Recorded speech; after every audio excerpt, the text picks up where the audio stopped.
Bienvenidos una semana más a nuestro noticiero semanal de Radio Internacional de Noticias. La policía egipcia interviene para impedir que argumentaron en Nueva York ante la comisión. Como noticias nacionales presentamos Medio centenar de asociaciones pro vida han convocado a facilitar datos precisos al respecto a la... Terminaremos con noticias de la Santa Sede.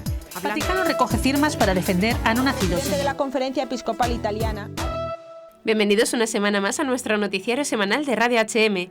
Esta semana les saludamos Teresa María Pérez e Isabel Jordán. Maggie Gobran, egipcia copta de 60 años, uno de los puntos de referencia de los 21 mártires cristianos decapitados en febrero por los fundamentalistas del ISIS, mientras pronunciaban el nombre de Jesús, siempre ha repetido estas cosas. Amad a vuestros enemigos, perdonad, no reneguéis nunca de la verdad. 13 de los mártires habían sido educados por esta mujer, a la que llaman la Madre Teresa del Cairo, o Mamá Maggie, como la llaman los 30.000 niños pobres de los que se ocupa desde hace más de un cuarto de siglo. Entrevistada por Fox News, Maggie ha contado que sí, he comido con ellos, he rezado con ellos, he jugado con ellos, he llorado con ellos, he estudiado con ellos, y al recibir la noticia de la decapitación, al principio todos estábamos muy tristes y llorábamos. Después el presidente anunció 7 días de luto nacional y en menos de 3 días todas las familias empezaron a celebrarlo, porque estos hombres no renegaron de su fe, y nosotros estamos orgullosos, son mártires en el cielo. Soy feliz de ser madre de estos mártires, es un honor. Fue a finales de los años 80 cuando Dios quiso removerme. Me dijo, deja a los mejores, a los más inteligentes y ve con los más pobres de los pobres. Y así hizo ella, empresaria y profesora de la Universidad del Cairo, casada y con 2 hijos, se mezcló con los zabalín, los habitantes de las periferias más pobres de la ciudad, en su mayoría cristianos coptos. La primera vez que visitó estos barrios de chabolas tenía 35 años. Cuando los vi no podía creer que seres humanos pudieran vivir así, rodeados de basura, ha contado. Quien la impresionó fue una niña que no poseía nada, a la que quiso comprarle un par de zapatos. La pequeña le pidió que los comprara más grandes, pensando en su madre.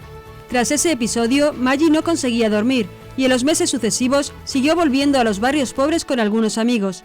Empezó a vender lo que tenía para ayudar a los necesitados y descubrió que era más feliz sirviendo a los últimos, aunque según cuenta ella, tuvo que esperar bastante antes de recibir la llamada de Dios. En 1989 fundó la asociación Stephen's Children, www.stephenschildren.org, que hoy asiste a unos 30.000 niños al año a través de 90 centros, entre los cuales hay guarderías, escuelas, servicios médicos y educativos para las familias. A pesar de los peligros que hay en un país de mayoría islámica, esta misionera no esconde el objetivo de su obra, llevar a Cristo a los pobres. No tienen pan, no tienen comida, tienen hambre cada día, ha explicado, pero buscan sobre todo amor y respeto. Están desnudos, sin vestidos, pero sobre todo les han privado de dignidad. Por esto estamos allí entre ellos. Y por esto cambian. Es una experiencia de cambio de vida. Así, aunque son pobres, son ricos en su interior. Porque cuando das alegría a alguien, las vidas cambian. Los pobres se convierten en ricos. Los ricos son más generosos con los pobres. Se fortalece a los débiles y se da esperanza a los que han fracasado. Según Mamá Maggie, es de este amor vivo de donde han sacado la fuerza los mártires coptos. Como ha aclarado la periodista que le preguntaba de dónde habían sacado su valor las víctimas para no renegar de su fe, de él, pues han sido tocados por el amor verdadero que te hace creer en Dios. Creyendo en Él, sabes que vivirás para siempre. A sus niños, Maggie les enseña a no tener miedo de quien asesina. Cuando estás en el lado de la verdad te sientes fuerte cada instante. Según ella, también la imagen del martirio muestra esta verdad, visto que los asesinos con los rostros cubiertos temían mostrarse al mundo, mientras los otros tenían una identidad clara y no tenían miedo, sabiendo que iban hacia él para siempre. Así han muerto esos coptos que Maggie había mirado como a todos sus pobres. Veo a Jesús en cada niño, ha dicho en más de una ocasión. Esta es nuestra misión, decir a todos que son amados por Jesús. Empezamos nuestro noticiario comentando algunas noticias de interés internacional. Nueva matanza de cristianos en Libia, con vídeo de Estado Islámico. 28 víctimas, al parecer etíopes. Siria, rebeldes musulmanes bombardean barrios cristianos en Alepo. La Conferencia Episcopal de Colombia indica que el no a la eutanasia es un principio moral no negociable. El padre Fernando Domínguez asegura que en África la figura del sacerdote es un ideal que atrae. Con el rosario venceremos al demonio terrorista de Boko Haram, dice obispo de Nigeria. Pasaremos después a las noticias nacionales. Obispos españoles donan 250.000 euros para ayudar a cristianos perseguidos. Monseñor Renzo Frattini habla a la Conferencia Episcopal Española. La parroquia de San Sebastián de Badalona contará con adoración eucarística perpetua. Conferencia Episcopal Española señala que los niños acuden a las parroquias sin el despertar religioso. Los casos de conexión entre el yihadismo y el crimen organizado se duplican en 2 meses. Y por último terminaremos con noticias de la Santa Sede. El Papa Francisco canonizará a Fray Junípero Serra en Washington. Pésame del Papa Francisco por asesinato de 30 etíopes en Libia a manos del Estado Islámico. Vaticano pedirá a la ONU que la trata sea crimen contra la humanidad. Hoy la Iglesia es de los mártires, afirma el Papa. El Papa visitará Cuba en su viaje a los Estados Unidos. Terminaremos escuchando un fragmento de la catequesis de esta semana. El hombre y la mujer son de la misma sustancia y se complementan. Los acólitos del Estado Islámico han publicado el domingo un nuevo vídeo en el que acometen 2 nuevas masacres de cristianos presuntamente etíopes secuestrados y ejecutados en Libia. Las imágenes difundidas a través del medio oficial del ISIS, Al-Furqan, muestran 2 matanzas distintas en las que 12 hombres son decapitados a orillas del mar y otros 16 ejecutados de un tiro en un lugar desértico, respectivamente. En conjunto, la muerte de al menos 28 etíopes constituye la peor matanza llevada a cabo por el Estado Islámico en Libia. Según el vídeo de 29 minutos titulado Clarividencia y dirigido a la comunidad cristiana, las ejecuciones han sido llevadas a cabo por 2 de las facciones del ISIS en Libia, las llamadas Wilayat Barka y Wilayat Fesan, provincias de Cirenaica y Fesan. Pese a que resulta virtualmente imposible certificar que los asesinatos se han realizado efectivamente en Libia, las imágenes son prácticamente idénticas a las de la ejecución de 20 egipcios coptos y en Yanés, difundidas en febrero y que provocaron como respuesta varios bombardeos de la aviación egipcia sobre Derna, el bastión oriental del ISIS en Libia y primera colonia del califato fuera de Irak y Siria. Los asesinatos grabados según la estética audiovisual del ISIS constituyen la segunda y tercera ejecución masiva de cristianos en Libia, donde los partidarios del autoproclamado califa Abu Bakr el-Baghdadi han logrado asentarse y expandirse merced al caos instalado en el país, donde 2 gobiernos, 2 parlamentos y 2 alianzas militares se enfrentan desde agosto en una nueva guerra civil, 4 años después de la revolución que tumbó en 2011 el régimen de Muammar Gaddafi. Cristianos etíopes, eritreos y nigerianos constituyen una buena parte de los inmigrantes que llegan a Libia de forma irregular con la intención de trabajar o embarcarse hacia Europa. La anarquía que reina en el país facilita que aquellos detenidos arbitrariamente en centros de detención miserables puedan acabar en manos de mafias o milicias como el ISIS, tal y como se sospecha que ocurrió con los secuestrados coptos a principios de año. El temor a estas acciones contra los cristianos por parte del ISIS ha llevado también al gobierno filipino a evacuar en varias tandas a sus naciones en el país, donde a menudo trabajan como peones en instalaciones petrolíferas, empleados de servicio doméstico o en los hospitales. Ya en 2012, un filipino fue ejecutado en Bengasi por milicianos de Ansar al-Sharia, considerado grupo terrorista afiliado a Al-Qaeda por el Consejo de Seguridad de la ONU. Varios filipinos han sido secuestrados en los últimos ataques atribuidos al ISIS, especialmente desde la toma de Sirte, la mayor localidad libia bajo su control. Las imágenes de ambas ejecuciones, que se suceden en planos intercalados en los últimos minutos del vídeo, a una docena de rehenes vestidos de negro que caminan entre dunas escoltados por hombres en uniforme militar y armados con fusiles automáticos. El resto de los asesinados son conducidos por el cuello sobre la orilla del mar por sus verdugos. Todos son identificados como adoradores de la cruz de la iglesia etíope enemiga. En una clara referencia al asesinato anterior del grupo de coptos, uno de los verdugos amenaza a cámara: «Hemos vuelto». En su discurso, Cabecilla exhorta a los cristianos a convertirse al Islam o pagar la yizia, el gravamen impuesto a los cristianos que vivían en tierras musulmanas y que el ISIS ha recuperado en las zonas bajo su control en Siria e Irak. Si hacen eso, pagar o convertirse, dice el verdugo en un perfecto inglés, obtendrán protección. Los más de 20 minutos anteriores del documental son un derroche de propaganda pseudo-religiosa que pretende justificar la lucha contra una nación que se ha desviado de la benevolente religión monoteísta.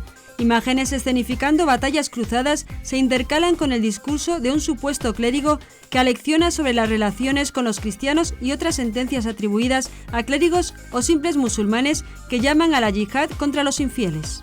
El mensaje parece destinado a los mismos cristianos que residen en los países donde el ISIS ha conseguido imponerse, en Siria e Irak, patria de algunas de las comunidades cristianas más antiguas como los asirios. El vídeo difunde también entrevistas a varios hombres identificados como cristianos bajo protección del ISIS, algunos trabajando en talleres y otros negocios, probablemente en Siria, donde han accedido a pagar el impuesto islámico.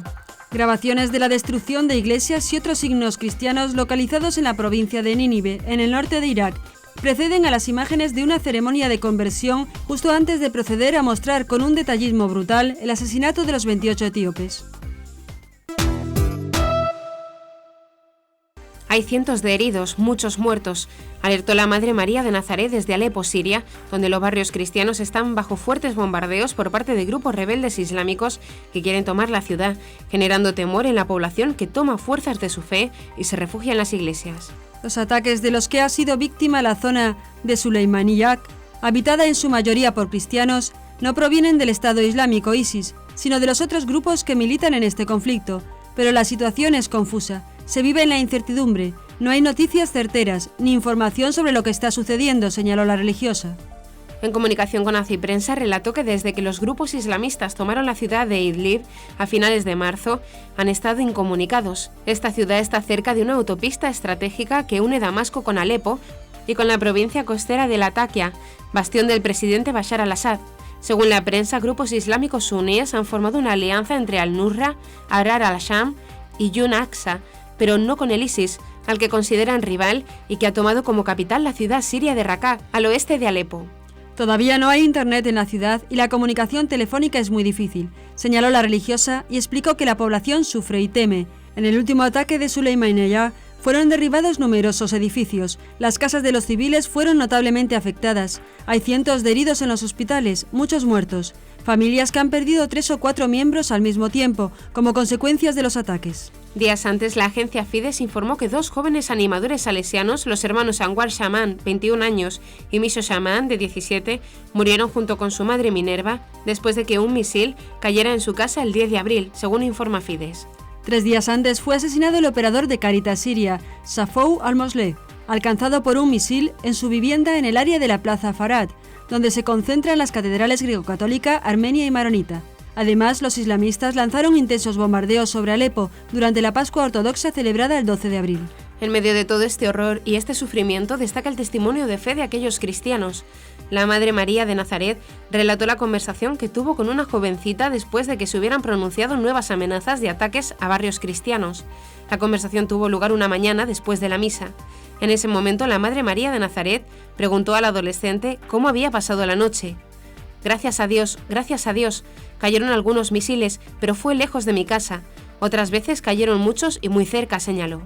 ¿Tienes miedo?, le preguntó, y la joven, que hace unos años perdió a su madre, afirmó: si tengo que morir porque Dios lo quiere, eso es lo mejor que me puede pasar. Ojalá Dios no quiera que mueras ahora, le insistió la religiosa. La adolescente respondió: allá, en el cielo, estaremos mejor. Luego, sonriendo en tono de broma, añadió: aquí no tenemos electricidad, no tenemos agua. Y poniéndose seria de nuevo, dijo con cierta solemnidad: allí tendremos la luz de Dios, no necesitamos nada más. Esta es la fe de nuestros hermanos cristianos. La Conferencia Episcopal de Colombia, por boca del padre Pedro Mercado, secretario adjunto para las relaciones con el Estado, ha dirigido una carta al ministro de Salud del país acerca de un proyecto de resolución de su cartera ministerial con la que se reglamentaría la práctica de la eutanasia en Colombia. En la carta se indica al ministro que el personal sanitario católico jamás practicará la eutanasia bajo ninguna circunstancia y que tal hecho es innegociable. Asimismo, la misiva advierte que el proyecto de norma llega incluso a legitimar la práctica de la eutanasia no voluntaria, aquella que se realiza sin el consentimiento expreso y actual del paciente, abriendo así las puertas a numerosos abusos que se sumarían a los que ya padecen diariamente el pueblo colombiano, sometido a servicios sanitarios deficientes. Igualmente se señala que la reglamentación prevista por el Ministerio de Salud y Protección Social viola también gravemente el derecho de libertad religiosa y el derecho a la libertad de conciencia consagrados en la Constitución, al desconocer la obligación ética y moral de las personas e instituciones sanitarias católicas o pertenecientes a otras confesiones religiosas a no dar cumplimiento a esa norma por motivos de conciencia o de identidad religiosa, ética o moral. La carta declara que ni el personal sanitario católico ni las instituciones de salud vinculadas a la Iglesia Católica practicarán la eutanasia bajo ninguna circunstancia, ya que se trata de un principio moral no negociable. Antes de ser secretario general de Obra Pontificia de San Pedro Apóstol, el padre Fernando Domínguez trabajó 6 años como formador en Kenia y 8 años como rector del Colegio Urbano de Propaganda Fide. En entrevista a Obras Misionales Pontificias, el padre Fernando ha contado cómo ha habido un gran crecimiento en la Iglesia, que sigue dándose en los últimos años, especialmente en el sur y el este del mundo.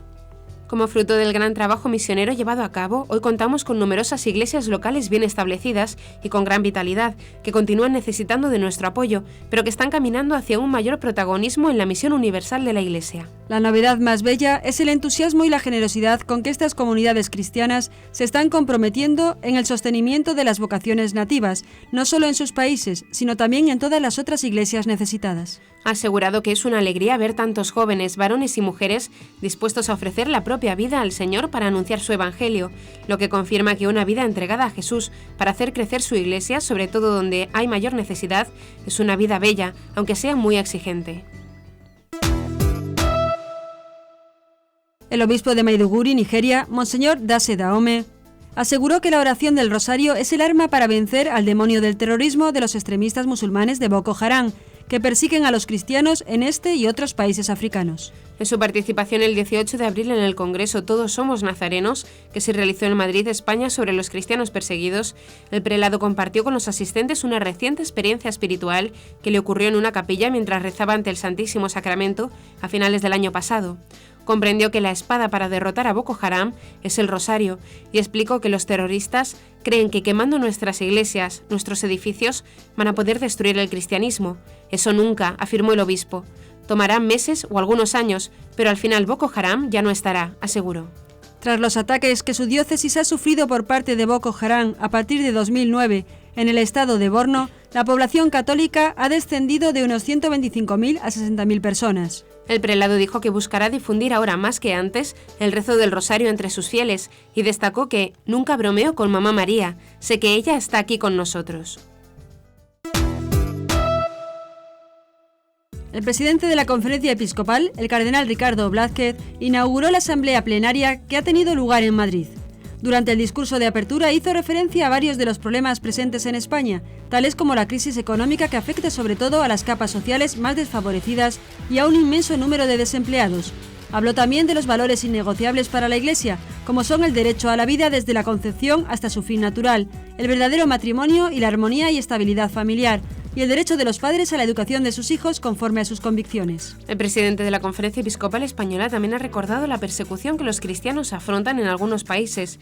Por eso ha insistido en que las personas tienen derecho a la libertad religiosa, así como tienen derecho a que sean debidamente respetados sus legítimos sentimientos religiosos y sus manifestaciones en el ámbito del bien común. Y afirmó que la Conferencia Episcopal Española destinará 250.000 euros a la ayuda de cristianos perseguidos en Siria e Irak que harán llegar a través de la Santa Sede.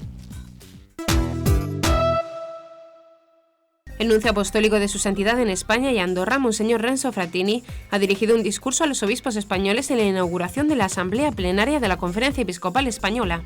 Monseñor Frattini les ha invitado a colaborar en la preparación del Instrumentum Laboris para el Sínodo sobre la Familia del mes de octubre. Citando los lineamientos del Sínodo, ha indicado que debemos dar confianza y esperanza sabiendo que en Cristo convergen verdad y misericordia, siendo conscientes de que la mayor misericordia es decir la verdad con amor, más allá de la compasión. El amor misericordioso invita a la conversión. El prelado italiano ha indicado que la crisis de fe ha conllevado la crisis del matrimonio y de la familia e interrumpido su transmisión a los hijos, y es por ello que urge señalar la conversión misionera vinculada a estos problemas reales de la vida humana que se han secularizado tan profundamente. A pesar de ello, ha apuntado que existe el imborrable dato positivo del deseo de familia que propicia la acogida del Evangelio. La transmisión de la fe es dimensión intrínseca de la identidad cristiana y le compete a esta iglesia doméstica. Es nuestro propósito estar junto a las familias en situaciones extremas, estudiar aquellas estrategias que ayudan a prevenir estas situaciones y sostener y reforzar el vínculo matrimonial abierto a la vida conforme al Evangelio de la familia. La Iglesia les expresa su aprecio, agradecimiento y aliento. La parroquia de San Sebastián de Badalona, Barcelona, dará inicio, Dios mediante, a la adoración eucarística perpetua el miércoles 13 de mayo de 2015, festividad de Nuestra Señora del Santísimo Sacramento, Virgen de Fátima. Actualmente en Cataluña solo existe una capilla de adoración perpetua, la del Templo Expiatorio del Tibidabo. Se trata de un proyecto que trasciende los límites de la parroquia, tanto por la cantidad de adoradores comprometidos que se necesitan para atender todos los turnos de 1 hora semanal, como por las gracias y beneficios que la adoración procura no solo para la parroquia y los propios adoradores, sino también para la diócesis, la Iglesia en su conjunto y el mundo entero. Toda la comunidad parroquial lleva años poniendo en oración el deseo profundo que el Espíritu Santo había suscitado en el párroco, don Felipe Simón, de abrir una capilla de adoración perpetua.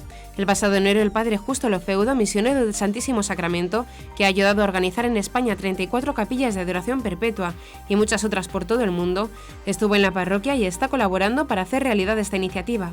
Lo primero que se ha hecho es pedir oraciones a más de 200 conventos, comunidades religiosas y grupos de oración. Las capillas de adoración perpetua, abiertas día y noche, todos los días del año, permiten acudir a visitar a Jesús sacramentado en cualquier momento, siempre que se necesite la luz, compañía o consuelo de Cristo o para adorarle en silencio. La devoción privada se transforma por el compromiso de continuidad entre todos los adoradores en un coro ininterrumpido de oración que se eleva al cielo, convirtiéndose por el poder de la comunión de los santos en una fuente de gracia y bendición para todos. Según la Conferencia Episcopal Española, se celebran unas 245.000 primeras comuniones en España cada año.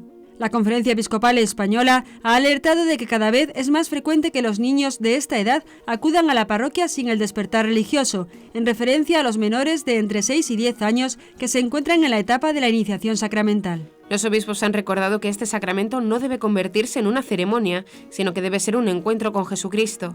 En esa tarea llaman a una necesaria y urgente tarea pastoral de conjunto que implique a la familia, catequistas, profesores y educadores en la escuela y animadores de grupos y movimientos apostólicos.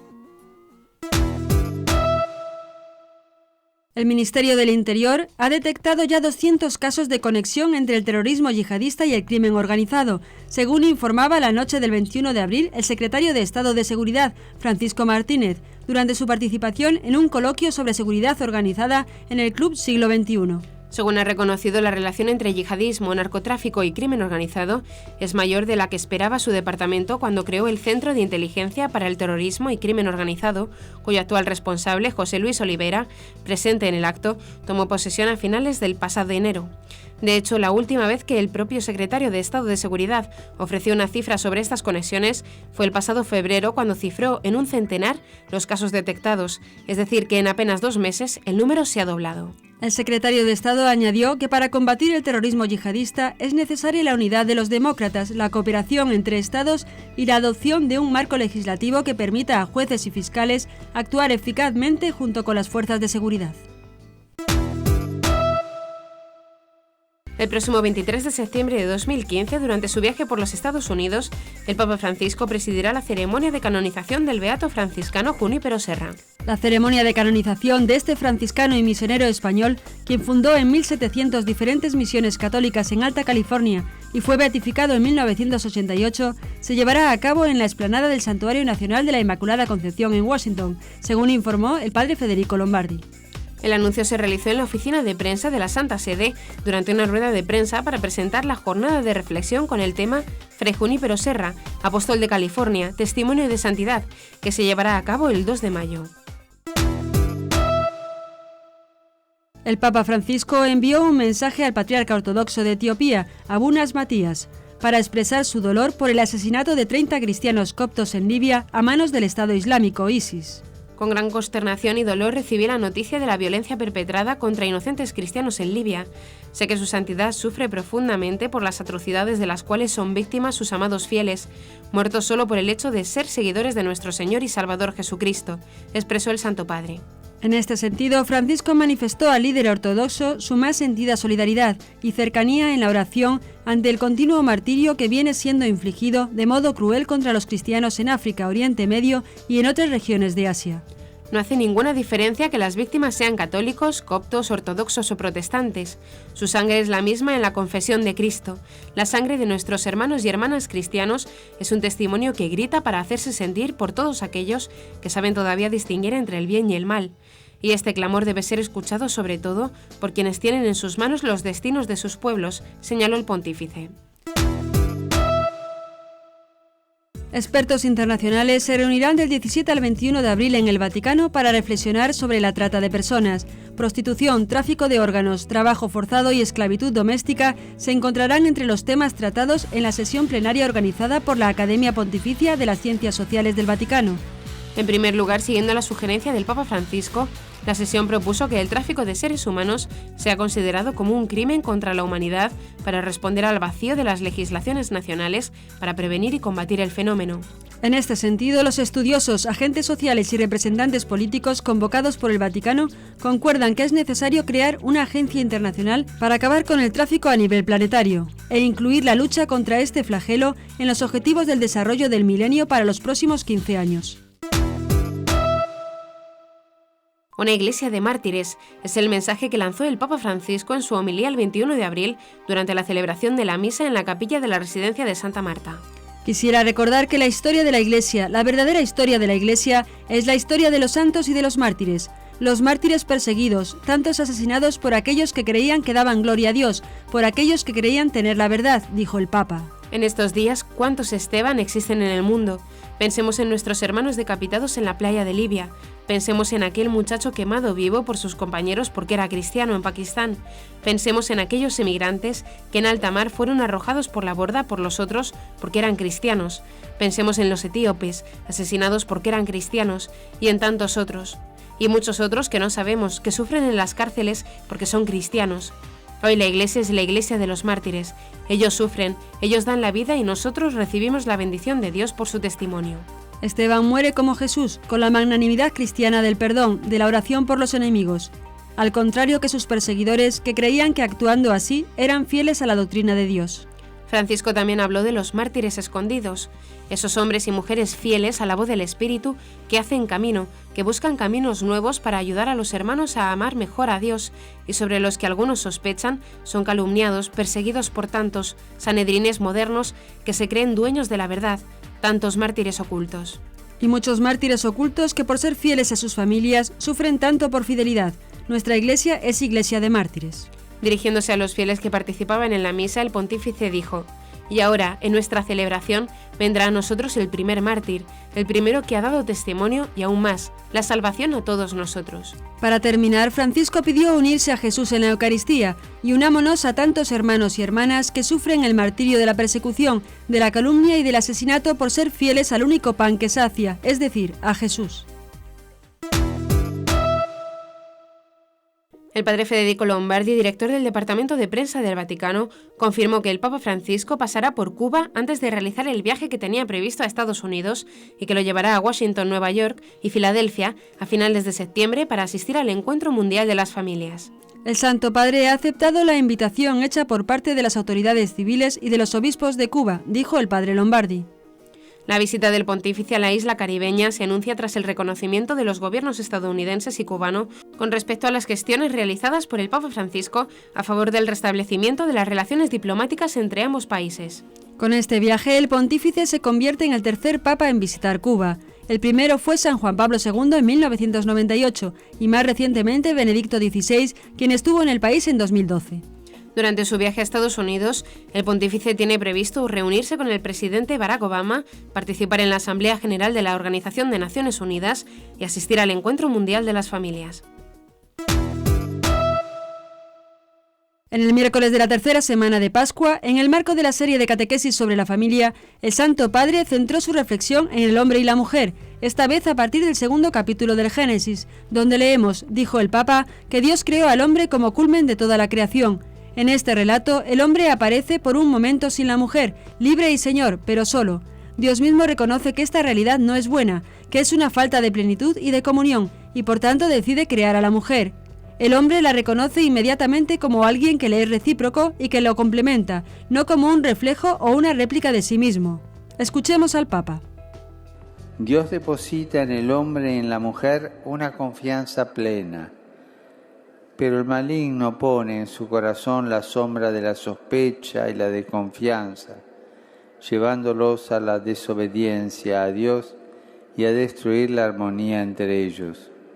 Su relación empieza a verse asediada por 1000 formas de seducción engañosa, de humillación e incluso de violencia.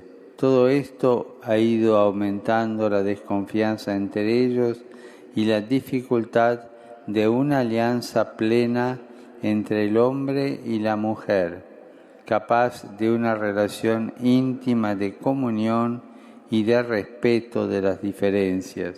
Al mismo tiempo se ha ido desvalorizando socialmente la alianza estable y generadora entre ambos, lo que siempre constituye una gran pérdida para todos.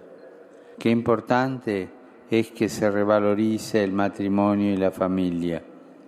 El ejemplo de Dios misericordioso, que nunca abandona a la pareja que pecó, sino que cuida de ellos con ternura y amor paternal, debe avivar en los creyentes la vocación y el compromiso de proteger y sostener esta alianza de vida y de amor que Dios ha querido para el hombre y la mujer. Que Dios los bendiga. Y hasta aquí nuestro informativo semanal. Esperamos que haya sido de su agrado. Recuerden que pueden seguir escuchándonos siguiendo el resto de nuestra programación en directo a través de la web www.radiohm.net. En ella podrán encontrar también distintos podcasts con los informativos anteriores y otros audios que también pueden ser de su interés. Seguiremos estos días informando de las noticias de la Iglesia y del mundo a través de nuestros breves espacios informativos que les ofrecemos todos los días, cada media hora, aquí en Radio HM 88.9 FM y HM Televisión. Ayer, hoy y siempre la verdad. Gracias por habernos acompañado. Les han informado Isabel Jordán y Teresa María Pérez. Hasta la próxima semana.